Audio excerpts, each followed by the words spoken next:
The Life, Love, and Leadership podcast is a presentation of Marissa Q. Paine International, Dr. James Paine Speaks, and the Foundation for Successful Marriages with Rare Gem Productions. Learn more at successfulmarriages.org.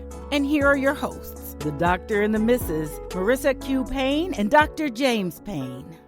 Welcome back to Life, Love, and Leadership with Dr. James and Marissa Q. Paine. I'm Marissa Q. Paine. And I am Dr. James Paine, and we're delighted to have you on board for another exciting episode of Life, Love, and Leadership. If this is your first time listening, welcome to the party. A word of advice. You'll need a notebook for this podcast because in between all the laughing, we tend to drop some real nuggets, tips, tools, resources you can use in life, love, and leadership. So grab a pen or hit the subscribe or follow button so you can come back and not miss a single tidbit. Baby, what is our teaching topic for today? Baby, I'm super excited. We got a hot topic today. We're talking about getting to happy. Getting to happy. So people often, have heard our story and ask about, how we got over the hump. So we're going to be talking about that today and how you reach that place in your relationship where you reach a good flow. Oh, getting to happy. I like it. Yeah, that getting to happy. This is actually our 10th episode, so I'm excited to be talking about something happy. Yay. It's like a milestone. Happy 10th episode. I feel like sometimes we talk about such tough stuff all the time, so I'm excited to be, this is the happy episode. Yes, it is. Yes, it is. So it should be a fun discussion. I'm super excited to get into it. But before we do, let's talk about what's on your mind. Let's get into the What's on Your Mind segment. This is where I have an opportunity to learn all about what's going on in that pretty little head of yours. So what's been going on in your mind this week? So we are fresh off of our annual anniversary vacation, which was pretty darn good, if I do say so myself. If I do say so myself. And I do say so myself. Yes, it was great. We went to London and spent a day in Paris, which was amazing. And I could not wait to get back to taping because there is a gotcha story that I have to share with our subscribers. Oh my gosh. Okay. Like, I got you and it was amazing and I can't wait to tell. Wait, you got me? I know we got each other for life. No. No. So here is the story, everybody. I want to talk about the vacation, but you have got to hear this story. So a couple of weeks back, I think it was our criticism episode, maybe episode 5, we talked and my husband talked about me bad, about losing things and my propensity to lose things. And he mentioned that I left my laptop in the airport on a trip once and how, amazing he is and how he never leaves things and he would just never do that. Okay, so we're at the airport and first of all, when we go through airport security, for whatever reason, you always get stopped. So can you figure out how to get through security? Well, the second time I got stopped, it was because of something I was carrying for you. So do you really want to? Well, that wasn't my fault, though. I mean, because that had already gone through several times without incident. Usually it's because you got something in your pockets, you don't take your belt off. So anyway, I was sitting waiting for you to come through security because you always get stopped. You always get frisked as usual. And so you came over and we were putting on your shoes and belt and all that stuff. And then you started checking your pockets for your cell phone. No cell phone. You going there. So you go back over to the security area and you're like looking for your phone, asking the guys for your phone. They're just like, we don't have a phone. And you're getting tense. You go over to the desk. It's a highly stressful situation. Oh, really? Yes. Interesting. No. The stress I'm referring to is not knowing where your phone is. Oh, like not knowing where your laptop or that. So it's stress. Oh. This is what I have to say about this before you go any further. This ain't God. This ain't God. So anyway, he's like going through the bins looking for this phone. He's basically accusing the TSA reps of stealing his phone. And then he tells me to call it. So I call the phone. And my son picks up the phone. who had dropped us off at the airport. So basically, you left your phone in the car. Yes, I left my phone in the car.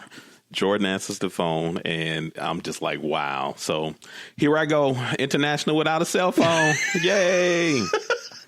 So, which was hilarious because ironically it was a tornado. And so he couldn't come back and bring the phone. And it was basically like no phone for you for 10 days while we're overseas. And I just want to say for the record, gotcha. You got me. You're right. You're right. So to err is human. Yes. And didn't I handle it well? You did. Like you were amazing in that situation. Aww. You didn't dog me till today. So for me, you technically lose all your amazement because you didn't have good follow through. But I was supportive. I gave you some ideas, you know, for how we could handle it. Yep. And yep. You know, all that was in place. You did a great job there. But for bringing it up today, all of that is forgotten.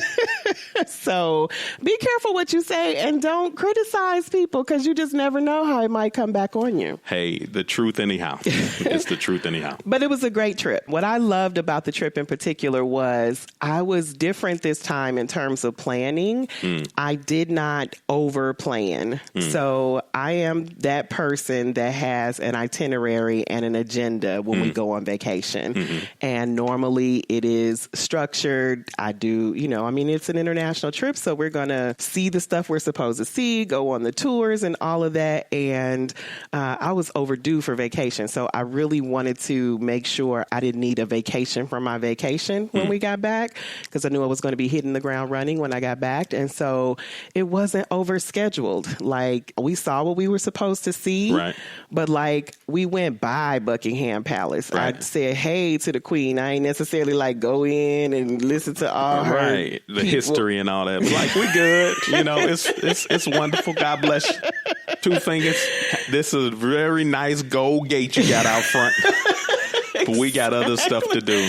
So I saw, you know, we saw the stuff, but we didn't like waste a lot of time, you know. And so because of that, I had days where I didn't have anything scheduled or maybe like one thing that night you went out in the streets. I stayed home and took a bath. It was amazing. Like you got to do your thing. I did my thing. Because for me, again, I have got to be out and about and see what's going on in a new space. Yes, so it was good. It was fantastic. It really gave me a lot of perspective on things too, with respect to appreciating where you are. Okay. So, you know, I was riding with a lot of Uber drivers and I was shocked to find that, you know, folks living in Paris were actually trying to get to Louisiana. The guy was like, I've heard the food in Louisiana is amazing. I've got to get to Louisiana. Yeah, I'm like, you live in Paris and you want to get to if your bucket list item is Louisiana. You know, that was pretty amazing. That was pretty amazing for me. So what was your favorite part? My favorite part of the trip has to be the Eiffel Tower. That was pretty fantastic to get there and just have an opportunity to experience the environment surrounding the tower. It's just an amazing thing. It's breathtaking. It is breathtaking. Yeah, we chose London and that was our base. And then we took the train to Paris for a day. So because I thought that I would enjoy the city of London more than Paris. And man, when we got there, I was just like, maybe I made a mistake. I mean, it was a beautiful city. Yeah. We really, really, really enjoyed it. And that Eiffel Tower is amazing. Yeah, amazing. So many different views that you can get from it. And yeah. I think the other thing that really I enjoyed most was the fashion in both spaces. You know, the fashion was bananas in Paris and London. So good stuff. Great. I think that I've been sharing with my friends since I've been back that are just like, oh, it must be nice to go. And I'm just like, you have dues to pay before you can, you know, sort of do this. It's not like we've been doing this forever. This is only our second trip. And we've only been able to do it since our kids were gone. So, you know, we're 24 years in before we could do something like this. So it's really exciting. And, but I mean, before it was Paris, it was Branson, Missouri, you know? Right. You got to go through your Branson to get to your Paris. You know, but we have prioritized getting away. I think that that's the most important thing, and just taking some time to unplug and to just be, to sort of rekindle and remember, like, that is a priority and is really, really important. And it's the stuff that memories are made of. And, I think that regardless of where you go or what you do, being able to get away without the kids and just having some of that time that you and your partner share alone is like... It's critical. Yeah. Everybody needs some space and grace to recharge their batteries and just really unplug from the world around them. Just engage, God's creation and just enjoy life and being alone and being with their spouse. So that's critical. Yeah. That's critical. Loved it. All right. So should we get into the fight of the week? Yes, let's get into the fight of the week. So while we were gone, you found a must-have that you just had to have while we were on vacation. Yes. So I'm going to let you set up. Sure. So I'm a watch person. I love nice watches. And so I just happened to be in London at a watch. You just happened to be in London. Ridiculous. At a watch boutique. And I found this watch that was an amazing watch. And it was because of the currency exchange and the fact that we don't pay taxes on purchases in London. It made the watch price like literally almost $1,000 cheaper in US dollars than it would be to purchase over here. Can you tell the people about my body language right now? Your body language is all over the place and your head's down. You're not feeling good about this situation. I feel like you're reliving something and you're not excited about it. But breathe in, breathe out. We're going to get through this. Okay. And so I saw this watch, and I knew I had to have this watch. And okay. So now, we had a budget. We had a plan. We agreed we're spending this much money. Right. We both had an individual budget. You have this much to spend, and you have this much. That's what we agreed. And it wasn't $1,000. But then I called you. And I just wanted to say, for the record, it wasn't $1,000, and you just said you get $1,000 off. But I called you from the boutique, okay? And I said, babe, you will not believe what I have found. I have found this watch that I have simply got to take back with me. It's amazing. Here's the deal. I gave you all the details, and you were not as excited as me. So I am home. You're out in the streets. I'm enjoying my bath. We agreed on what time you were coming back because we had theater tickets that night. We were going to do dinner. If I'm not mistaken, it may have actually been our anniversary day. You're mistaken. I'm pretty sure you're mistaken. Or the day after. I think it was the day. Lucky for you, it was the day after. And so you call me, and you're an hour to 90 minutes late. So you're not back. You're 30 minutes late from when we agreed you would be back. And you're 90 minutes late from when you said you would be back. We said 4 o'clock. You was like, I'll be back at 3. That London traffic, though, you just never know. 4:30, and you are calling me on 10,000 about this expensive watch that you want to purchase that is outside of our budget, outside of our plan, and you asked my opinion. Yes, I asked your opinion, and you were not thrilled about it. You were like, I'm just going to tell you, I don't think you should do it. I don't think this is a good purchase. I don't think you should make this move. And I immediately became defensive because I wanted to bring that watch home. But I wanted to bring it home in good conscience. I wanted to get you to my side of the fence. Right. So you call me and ask my opinion, and then I give it to you, and then you're arguing Your with opinion me. was the wrong opinion. Just like, what? You were supposed to be so grateful that I called. You were supposed to just give me your blessing. Oh, yeah. So that didn't happen. No. Then I reminded you that you were late, which apparently you didn't know. Yep. You reminded me that I was late because I was so focused on what I was doing. I forgot about the theater. Oh, my gosh. So you didn't buy it at that time. Nope. And we argued about it. We argued it. That watch consumed my thoughts for a few days. Yeah, it was ridiculous. And so, we had some discussion about it. And so I eventually made the decision and, after prayerful and thoughtful consideration, to leave the watch in London. So I boarded the plane. And as I, got on the plane, I put my hand on the window and I said, I'll always love you. What could have been? And how did you get to that decision? Well, I got to that decision. I didn't want to. Well, I got there a couple ways. The first way I got there is you actually put the rope down. And so I worn you down, I think, to the point you were like, you know what? If you want the watch, go get the watch. Please stop talking to me about this watch. I was excited. I was going the next day to go pick the watch up. And I get in the Uber, I get to the boutique to get this watch, and I'm in the boutique. All that's left for me to do is get a guy in my car, check out, and leave. And I can't get peace about buying this watch. Like, I just have this internal struggle that, I don't feel good about buying this watch, even though I finally got permission to buy this watch. And so I decided, I don't feel peace in my spirit about this. I don't feel any settlement about this. So I just left the watch there.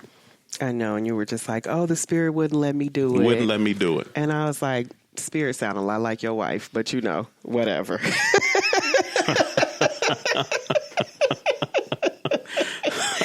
So even on our beautiful vacation, periodically we had some heated discussions, and it wasn't like we were like walking around fighting. We would just kind of talk about it. You would share your opinion, and I'd say, well, remember we had this list, and this really isn't at the top of the list. And you were like, well, you get important things, and you don't think my stuff is important, and so that would like go left. So we would just kind of drop it, take a breather, go walking, whatever, let it go. So that happened like, for a couple of days, like you said. And then finally I was just like, you know what? Let me see the watch. What does it look like? Oh, look at that. That's not, wow. That's, Yep, you were patronizing just like that. It's just like that. Well, because you have a number of timepieces, and it sort of looked like several of them to me. But, I was just like, obviously this is a 10 for you,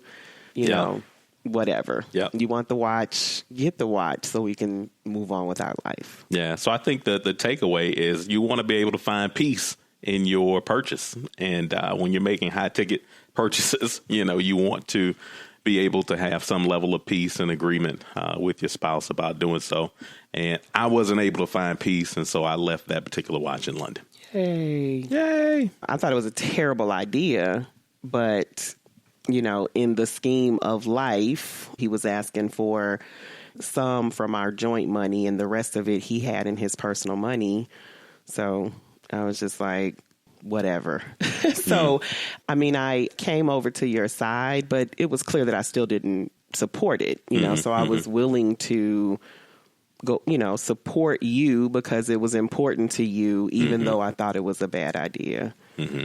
Yeah. But when you drop the rope like that, it just called me to another level of consciousness and accountability and just thinking through this on a higher level, because prior to that, it was just, we were combatants. Yeah. But once you drop the rope and we're not combating about this anymore, now I have to deal with the responsibility of being a person of responsible accountability here. And it's not about the fight anymore. Now it's like, okay, yikes. Is this really the best thing to do? Yeah, it's kind of like attacking the person versus attacking the problem. At first it was about me because it's something at heightened emotion you really, really want. And anybody getting in the way of that is just coming against you, right? Which it wasn't really about me, but that's how you were feeling, or that's what you were telling yourself to justify what you wanted to do. And then once I wasn't there anymore, then it's like, oh, okay, well, then there's some other logical stuff here. Yeah, absolutely. All right, so for today's teaching topic, we're going to be dealing with getting to happy. Getting to happy. We encounter so many people who seem to just be enduring their lives and their relationships instead of enjoying their lives and their relationships. And I believe, in large part because we don't always pause long enough as individuals to decide what really makes us happy and what brings us joy, and to prioritize doing those things and engaging those ways of being. And, as a man, I know this is something that men are particularly guilty of because, we so often live under the common refrain, happy wife, happy life. And everybody's heard that before. But your wife can be hilariously happy and you can be miserable. So it's important to take time and reflect on what truly brings you joy and find the space, grace, and the borders in your life to be able to engage those things. So there are 3 different areas with respect to getting to happy that we kind of want to talk through. And this will help you get to happy even in the context of your individual life and the life of your relationship. So the first one is self-care is not selfish. It's needed and necessary. You move so fast. I had a question. I'm sorry. Get your question out, girl. You were talking about happy wife, happy life. I wanted to ask if you believe that or If not. I believe happy wife, happy life? Yeah. Not in totality. No, I think there are some moments, obviously, where that may be true. I subscribe to our pastor says this thing that I wholeheartedly agree with. Happy spouse, happy house. Where both partners are happy, and that makes for a happy house. Because if all my focus is on making you happy to the detriment of myself, all I'm going to do is resent you and be bitter towards you. And the fact that I'm doing is making you happy and never caring about my own needs. So no, I don't buy into that in totality at all. Well, they say, if mama ain't happy, nobody's happy. Yeah, I know. They say a lot of stuff. They say a lot of stuff, but I don't subscribe to everything they say. They say you should cut the end. What they say, you should cut the end of the when you're cooking. What is that? Like ham or roast. Yeah, ham or roast. You should cut the end off. They say that, not understanding that the only reason Grandmama and Big Mama did that because they ain't have a big enough pan. So, so we can't get caught up into what they say. Yeah, and I think what those that happy wife, happy life, mama ain't happy sentiments are really about is sort of how we women may have a propensity to act when things don't go our way, and as a semi-spoiled woman, I can sort of attest to, that when you are well kept and treated well, sometimes you can take it for granted. And when things don't go your way or you don't get your way, you can be a little spoiled, have a propensity to throw temper tantrums and things of that nature. So I definitely agree with what you're saying, that men who are providers and caregivers can sometimes get the short end of the stick, that it's important for us to bring balance in relationship and make sure no one is dominating, that we're like working to beat each other, serving one another, because it can definitely get to a place where it's imbalanced. Absolutely. Yes, semi-spoiled. Okay, we'll go with it. I could argue that point, but whatever.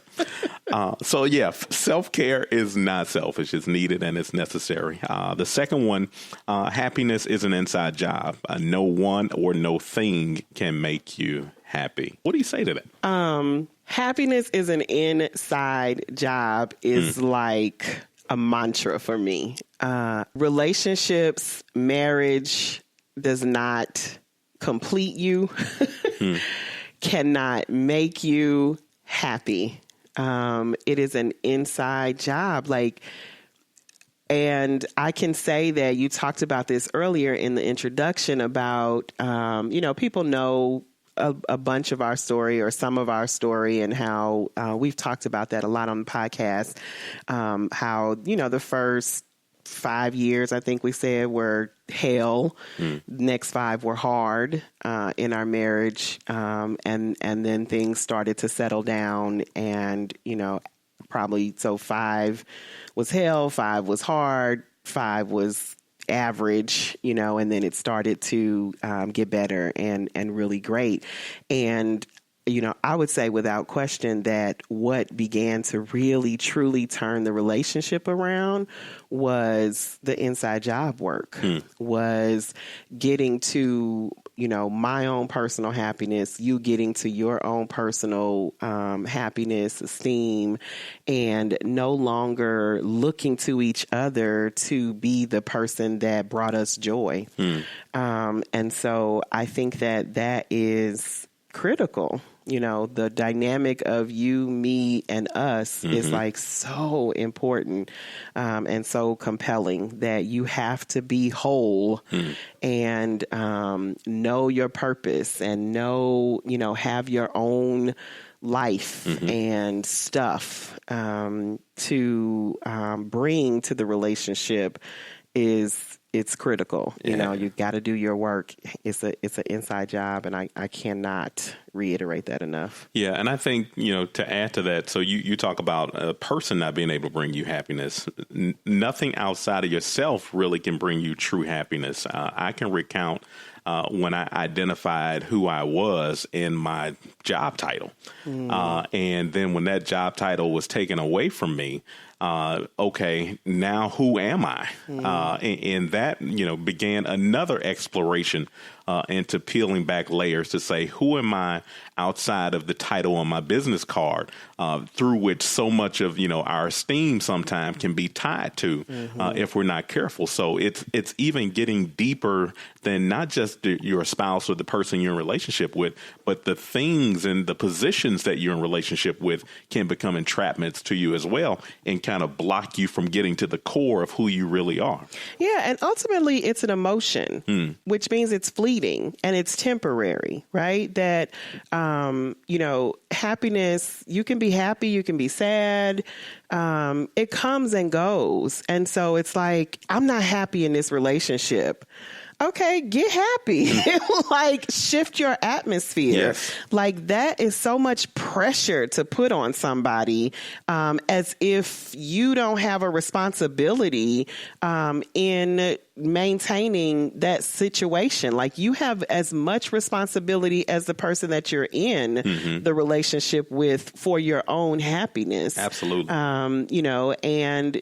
Like it's raining or snowing today, and you don't like rain or snow, so it's an attitude. It's a mentality. And you have control over it.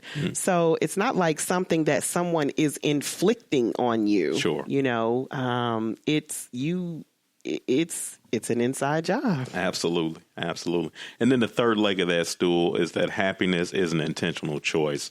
So the Apostle Paul really gives a great encouragement to the Philippian church in his letter to them.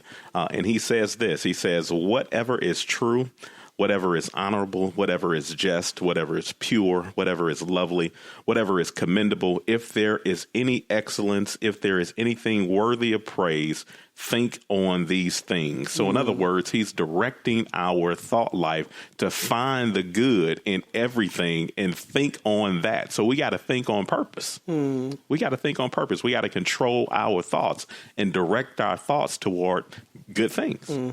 Yeah, it's easy to focus on the negative for sure. And that's why I say shift your atmosphere, shift your thinking, shift your attitude, and you will shift you can shift your relationship. It's all about how you look at it, how you approach it. Certainly there are things that happen, but when you start looking at it differently, when you show up differently, right? If you go into an event or a situation with your mind made up, when you come home in the evening, here we go, it's going to be, a mess tonight. That's exactly what you're going to have, right? So if you, if you go into it, with that attitude, that's what you're going to get.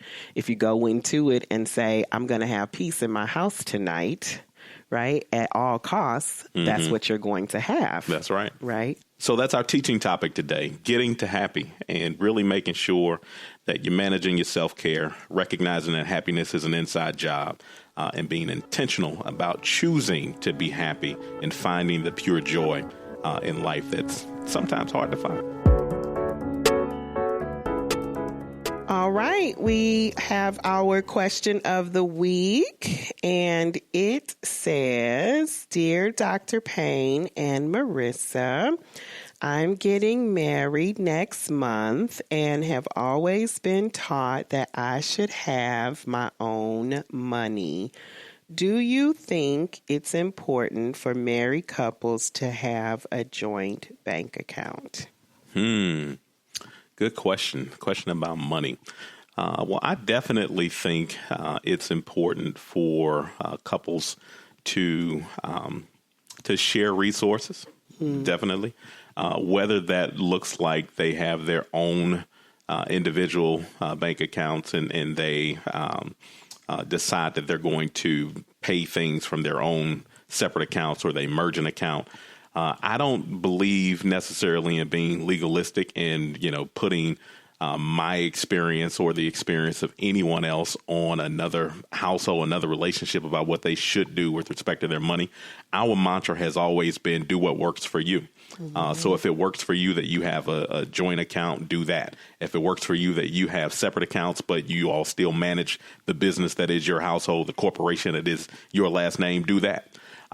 So really just finding what it is that works for you and not letting people outside of your relationship put on your relationship what may work for them, but may cause all kind of drama for you. Yeah, I definitely agree with that. I think over the course of our relationship, we've tried lots of approaches. We've had separate accounts, we have joint accounts. And, I think that money matters is one of the top reasons people get divorced. And so I think communications, right, is right up there as well, and talking about it. So I think what you said in terms of transparency and talking about it and figuring out a system that works for your household is what matters.